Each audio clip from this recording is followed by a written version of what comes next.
अस्सलाम वालेकुम। मैं किचन में आई हूँ और काम शुरू कर दिया है। सबसे पहले मैंने नाश्ता वगैरह बना लिया। तो चूल्हा तो रेगुलरली साफ़ करना होता है। थोड़ा थोड़ा सा भी कुछ गिर जाए तो वो ऐसे नज़र आता है।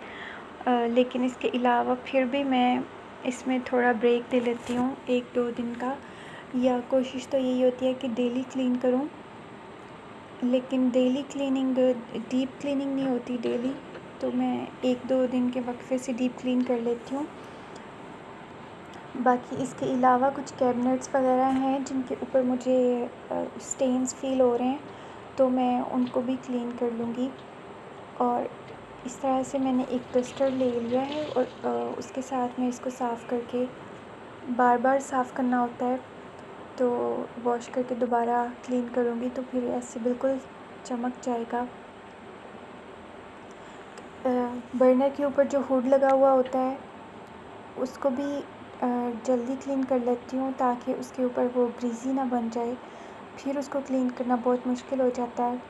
मेरा जो बर्नर है इसकी जो हुड है ना, उसके अंदर जो फ़िल्टर्स लगे होते हैं, जालियाँ, वो मैंने जब हम इस घर में आए थे तो मैंने उनको निकाला था वॉश करने के लिए, तो वो इतनी ज़्यादा मैली थी कि उनको वॉश करते करते मेरा बीपी लो हो गया था। और उसके बाद मैंने उसके बारे में सोचा कि अगर मैं इसको दोबारा से लगा दूँ और ये फिर मैली हो जाएं, कोई ऐसी चीज़, कोई ऐसा तरीका मेरे अभी तक मुझे नहीं मिला जो ईज़िली उसको क्लीन कर दे, सिवाय इस चीज़ के समझ आने के कि उसको बस जल्दी क्लीन किया जाए। बस उसका यही सलूशन है, इसके अलावा कोई सलूशन नहीं है। तो मैंने उसको फिर निकाल के रख दिया। मैंने उसके नीचे एक प्लेट को रखा है, तो उसके अंदर उसका फिर वो ग्रीस के ड्रॉप्स गिर जाते हैं, तो मैं उसको डेली क्लीन कर लेती हूँ उस प्लेट को। ये मुझे मोर कन्वीनियंट लगता है बजाय इसके कि मैं वो फ़िल्टर्स लगा लूँ। बाकी उसके नीचे वाली जो साइड होती है उसको भी क्लीन कर लेती हूँ।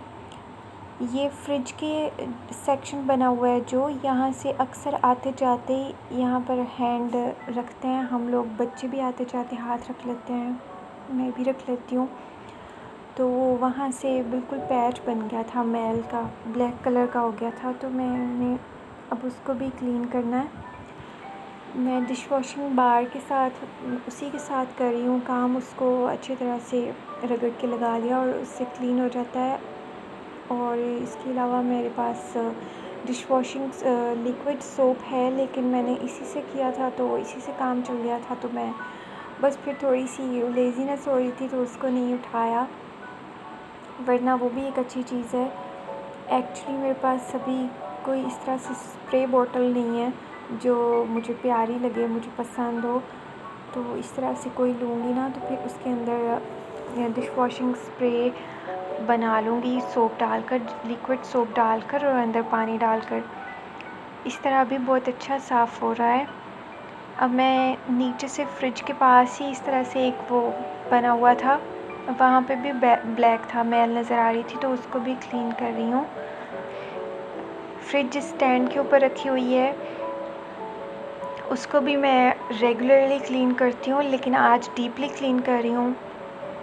इसके जो पाँव बने हुए हैं स्टैंड के, स्क्वायर शेप में थोड़े ब्लॉक्स की तरह बने हुए हैं, तो उसके ऊपर मैंने जब इस तरह सोप लगा के उसको रब किया तो वहाँ पे भी मैल थी और वो इजीली क्लीन हो रहे थे, तो मैंने उनको भी क्लीन कर लिया है। अब मैं फ्रिज को ऊपर से क्लीन करूँगी क्योंकि यहाँ पर भी काफ़ी डस्ट इकट्ठी हो जाती है, तो जब नीचे से कोई चीज़ ऊपर रखे ना तो हाथ को फ़ील होती है। मैं सोच रही हूँ कि मैं इस पे कोई कपड़ा वगैरह रख दूँ ताकि उसको चेंज कर लिया जाए, या फिर कोई पेपर या शीट वगैरह कुछ भी रखूँ, लेकिन उसको क्लीन तो करना है ना। क्लीनिंग से तो बिल्कुल भी रियायत नहीं है क्लीनिंग की, थोड़ा लेट हो सकती है लेकिन करनी ज़रूरी है। क्लीन करूँगी तो फिर चीज़ें क्लीन रहेंगी। किचन डोर का ये वाला जो हैंडल है इतना ज़्यादा मैला हो गया है, सम टाइम मैं कुकिंग कर रही होती हूँ या रोटी पका रही होती हूँ तो मुझे इसको मैं बंद भी करती हूँ, डोर कर लेती होती हूँ ताकि हीट जो है वो बाहर ना जाए।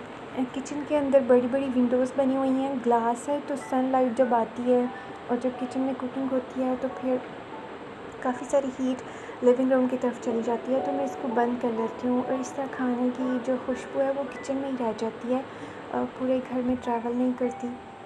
तो मैं जब इसको खोलने और बंद करने या कभी आना जाना या बच्चे आए जाएँ तो खोलने के लिए आती जाती थी, तो अक्सर मेरा ही जो वॉश होने वाला हाथ होता था वो ही लग जाता था इसको, जिसको बस होते जब चीज़ों को साफ़ ना करें तो फिर मैली तो हो जाती हैं, होना ही था। अब मैंने उसको भी क्लीन करके देखा है और अपने हाथ से क्लीन करने की कितनी खुशी होती है और एक तमानियत का एहसास होता है जो थकावट को दूर कर देता है, दूर करने में मदद देता है। वैसे जो थकावट है वो तो आराम करने से और कुछ हेल्दी खाने से दूर होती है अपनी पसंद का। ब्लेंडर भी काफ़ी मैला हुआ था तो उसको भी मैंने क्लीन किया है। आज मैं बनाने लगी हूँ बॉयल्ड एग के साथ आलू अंडा का शोरबे वाला सालन। अंडे बॉयल होने के लिए रख दिए हैं। अब मैं थोड़ा सा रेस्ट करने के बाद फिर सालन का तड़का वगैरह बनाऊँगी।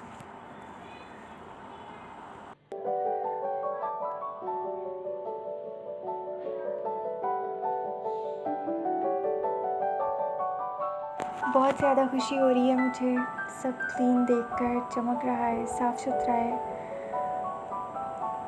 और इस टाइम मैं अल्लाह ताला का शुक्र भी अदा कर रही हूँ कि सेहत है, हिम्मत है, तो मैंने ये काम कर लिया है। कितनी बड़ी नेमत है कि हम अपना काम अपने हाथ से कर लें। हरकत में बरकत है।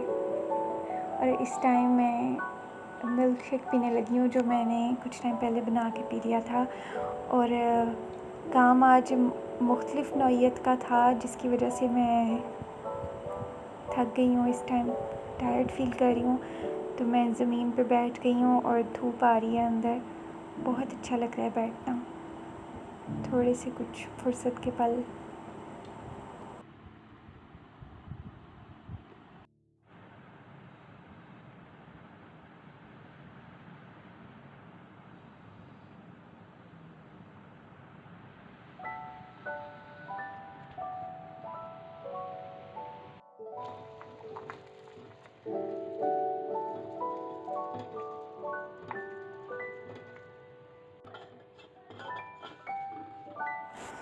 आलू अंडा जो हमारे घरों में रिवायती बनता है, जो मेरे घर में भी बनता है और बहुत शौक़ से खाते हैं। मुझे बहुत पसंद है ये वाला सालन। इसको बनाने की रेसिपी बहुत आसान है। एग्स को बॉयल कर लेना है और तड़का बनाकर उसके अंदर आलू को डाल के फिर उसको भून लेना है और फिर जितना पानी चाहिए और शोरबा जितना पतला चाहिए हो उतना पानी डाल देना है और आलू और अंडों को छील कर डाल देना है। 1-2 अंडे अंदर हाफ़ करके डाल देंगे ताकि उसकी जर्दी का जायका शोरबे में आ जाए और आलूओं से भी शोरबा थोड़ा थोड़ा गाढ़ा होता जाएगा। तो जब सॉफ्ट हो जाएं आलू तो सालन तैयार है। यहाँ पर बच्चों को भूख लगी है तो मैंने उनकी खाना दिया है। पुलाव में दाल डाली है।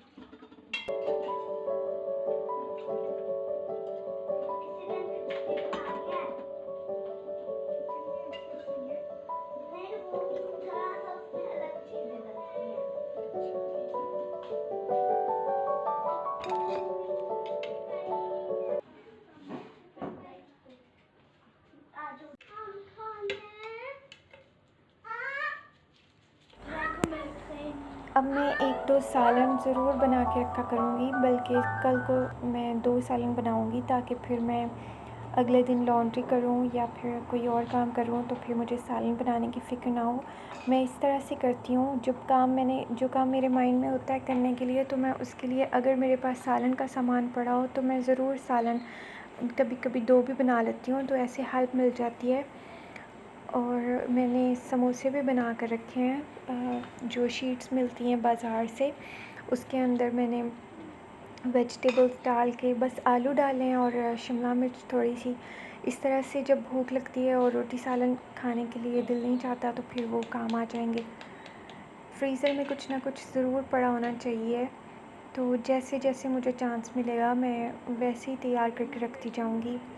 अब वैसे भी बच्चों का स्कूल स्टार्ट होने वाला है, तो ये चीज़ें मुझे हेल्प करेंगी उनका लंच रेडी करने में भी।